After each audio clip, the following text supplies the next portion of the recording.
One shove, and it all spiraled into screams, a broken leg, and a courtroom. She was laughing while the crowd filmed her, but karma had already prepared its answer. Just a little longer, and her world came crashing down. The summer sun blazed over central London, painting Buckingham Palace and its iconic square in golden hues. Tourists swarmed like ants, their chatter blending with the hum of passing traffic and the distant calls of street performers. The square buzzed with excitement, but one figure stood out in this sea of phones and cameras. Karen. Karen, a 42-year-old suburbanite, was the kind of woman you'd notice from a mile away, and not in a good way.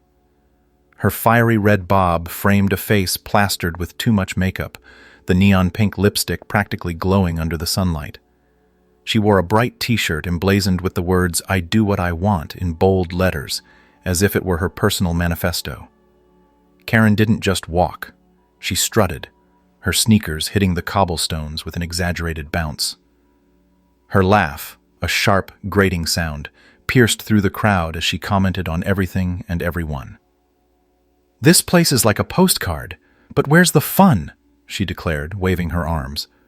A few tourists nearby glanced her way and quickly looked back at their phones, sensing trouble brewing. And then, Karen's eyes locked onto the main attraction, a royal guard on horseback. He sat perfectly still, his crimson uniform and tall bearskin hat an image of tradition and discipline. His black horse, polished and regal, pawed the ground softly as people lined up for selfies. The guard's face remained stoic, unyielding, even as cameras flashed inches from him. Karen's lips curled into a mischievous grin. "Oh, come on, people! Are we seriously just going to stare at him like he's some wax statue?" she said, her voice dripping with mockery. She took a step closer, the crowd parting slightly, their murmurs of curiosity turning into whispers of concern. "Let's see if these guys are as unshakable as they claim." The square grew quieter, a collective unease settling over the spectators. A mother pulled her child closer. A tourist couple exchanged nervous glances. But Karen? Karen thrived on this tension. She marched right up to the guard, her sneakers squeaking slightly on the cobblestones. The horse shifted, sensing her presence, but the guard didn't even blink. Karen's grin widened as she stood directly in front of him, her hands resting on her hips. "Seriously? Nothing? You're not even going to flinch? Let's spice things up a bit," she said, her voice dripping with faux charm. And then, without warning, she lunged forward and shoved the guard, hard. Time seemed to slow. The guard's body wavered for a split second before gravity took over. His boots slipped from the stirrups, and with a sickening thud, he hit the ground. Gasps rippled through the crowd as the guard let out a groan, clutching his leg. His polished helmet rolled a few feet away, glinting in the sunlight. The horse reared slightly, letting out a sharp neigh, its front hooves kicking into the air. "Karen?" "Oh." Karen was thrilled. She burst into laughter, doubling over as if she'd just told the funniest joke in the world. "Did you see that? The statue fell," she hollered, her voice cutting through the stunned silence. Her laugh was so loud, so abrasive, it almost drowned out the guard's quiet groans of pain. The crowd, however, was far from amused. People began whispering, their eyes darting between Karen and the fallen guard. Some had their phones out, recording every second. A young man in a baseball cap muttered, "Is she serious right now?" while an older woman shook her head in disbelief. Karen, oblivious to the shift in the crowd's mood, straightened up and threw her arms out dramatically. "Oh, come on. It's just a bit of fun. He'll be fine. These guys are trained for this, right?" she said, her voice dripping with sarcasm. Her words hung in the air for a moment before two other guards emerged from the sidelines. Unlike Karen, they moved with quiet precision, their faces as stoic as ever. The tension in the square skyrocketed as they approached her. One of the guards, a tall man with a sharp jawline, stepped forward. His voice was calm, but his words were like a hammer. "Ma'am, you are under arrest for assaulting a member of the Royal Guard and causing bodily harm." Karen blinked, her grin faltering. "Wait, what? Are you serious?" "You can't be serious," she stammered, her voice rising. "It was just a joke. You people really need to lighten up." The guard didn't flinch. Instead, he firmly but respectfully grabbed her arm. Karen began to squirm, her face turning red. "Let go of me! This is ridiculous! I didn't even push him that hard!" she yelled, her voice echoing across the square. The injured guard was being tended to by medics now, his leg carefully stabilized. Meanwhile, a police car pulled up to the edge of the square, its blue lights flashing. Karen's protests grew louder. "This is an overreaction. I was just having fun. What is wrong with you people?" she shouted as two officers approached. The crowd had fully turned against her by now. A smattering of applause broke out as she was escorted to the police car. People murmured to each other, some laughing at the sheer audacity of the scene. "Guess she found out the hard way," one man said, shaking his head. Karen, shoved into the back seat of the car, glared out the window at the crowd. "What are you all looking at?" she snapped, but her voice was drowned out by the sound of cameras clicking and people talking. As the police car pulled away, the injured guard was loaded into an ambulance. The square buzzed with excitement, the incident already being uploaded to social media. Karen had come to Buckingham Palace looking for laughs, but the only thing she left with was a ride straight to the police station and the beginnings of a viral video that would haunt her for weeks to come. Karen sat in a tiny holding room at the police station, arms crossed and her face flushed with anger.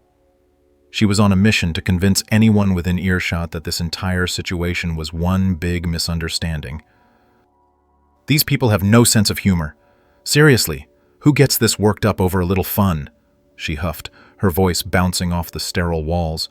Her words grew louder, faster, as she paced back and forth, a storm of frustration wrapped in neon pink. But the reality of her situation was clear. She wasn't going anywhere soon. The charges against her, intentional harm leading to serious injury, weren't something that could be brushed off with a laugh and a sarcastic comment. The Royal Guard's broken leg, confirmed by the medics, had solidified the seriousness of her actions. Karen, however, wasn't buying it. "He's a soldier. Aren't they trained for stuff like this?" she snapped at no one in particular. The officers outside her door exchanged looks, but said nothing. The next morning, Karen found herself seated in a courtroom, the air thick with tension. The room buzzed softly as journalists scribbled notes and adjusted cameras, their lenses trained on her. Witnesses, including tourists who had been in the square during the incident, sat near the back, whispering among themselves. Karen, still convinced she was the victim of some elaborate overreaction, sat stiffly at the defendant's table, her arms crossed in defiance. The judge entered, a man in his 50s with a face carved from stone. His stern expression silenced the room in an instant. Karen barely looked up, too busy muttering under her breath about how this is just a circus. But as the prosecutor began laying out the case, her confidence started to crack. The evidence was overwhelming.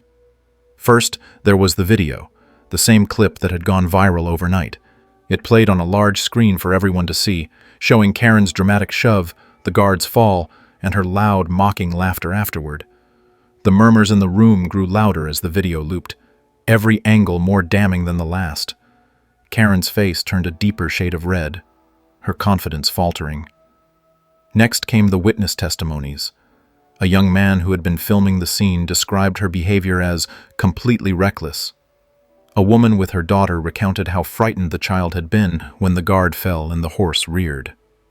"It wasn't funny," the woman said firmly, glaring at Karen. The final nail in the coffin was the medical report. The guard's leg injury was severe, requiring weeks of recovery and therapy. The prosecutor, a sharp-eyed woman with a commanding presence, didn't hold back. This was not an accident. This was deliberate, thoughtless behavior that caused real harm to a man simply doing his job. Karen rolled her eyes dramatically. When it was her turn to speak, she stood up, smoothing her t-shirt as if she were addressing a room of friends rather than a courtroom.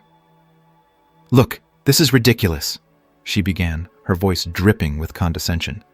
"It was a harmless joke. He wasn't hurt that bad. I mean, come on, people. Don't we have bigger problems to deal with? The judge raised an eyebrow, his gaze cutting through her like a knife. Karen didn't notice. She was too busy playing the victim. This whole thing is just blown out of proportion. I've never seen such an overreaction in my life. And that guard? He fell on his own. I barely touched him, she insisted, throwing up her hands in exasperation. The silence that followed was deafening. The judge leaned forward, his eyes locked on Karen. "Miss Karen," he said, his voice calm but unyielding, "your actions caused significant harm to a man who was carrying out his duties. Your lack of remorse and continued mockery of the situation demonstrate a complete disregard for decency and respect. This is not a joke, and it is certainly not harmless." Karen's smirk faltered. For the first time, she looked genuinely unsure of herself. When the sentence was announced, 6 months of jail time, Karen's mouth dropped open. "What? 6 months? For a joke? Are you kidding me?" she yelled, her voice rising in pitch. She turned to her lawyer, who simply shook his head, clearly exasperated. "This is so unfair. Everyone's so sensitive these days. I was just trying to have fun." Her protests grew louder, but they were drowned out as the guard stepped forward to escort her out. Karen thrashed slightly, still yelling about how this wasn't supposed to happen, and calling the entire room a bunch of overdramatic fools. The journalists scribbled furiously, cameras capturing every second of her meltdown. Outside the courthouse, a crowd had gathered. Word of the trial had spread quickly thanks to the viral video, and Karen's face was now plastered across social media. As she was led to the waiting transport, applause erupted from the crowd. People cheered, some even laughing at the irony of it all. Karen, the self-proclaimed queen of "I do what I want," was now at the mercy of the law. Her face burned with humiliation as she was loaded into the vehicle. From behind the tinted windows, she could see people holding up their phones, clearly recording her final walk of shame. "This isn't over!" she shouted, but her words were drowned out by the noise of the crowd. By the time she reached the detention center, the internet had already crowned her a meme. Comments flooded social media platforms. "Play stupid games, win stupid prizes," read one. "Justice for the guard," said another. Karen had wanted to leave her mark on the world, and in a way she had, just not the way she'd planned. For Karen, 6 months in jail might have been the official sentence, but the real punishment? Becoming the face of her own downfall, immortalized in 1,000 viral posts for all the wrong reasons.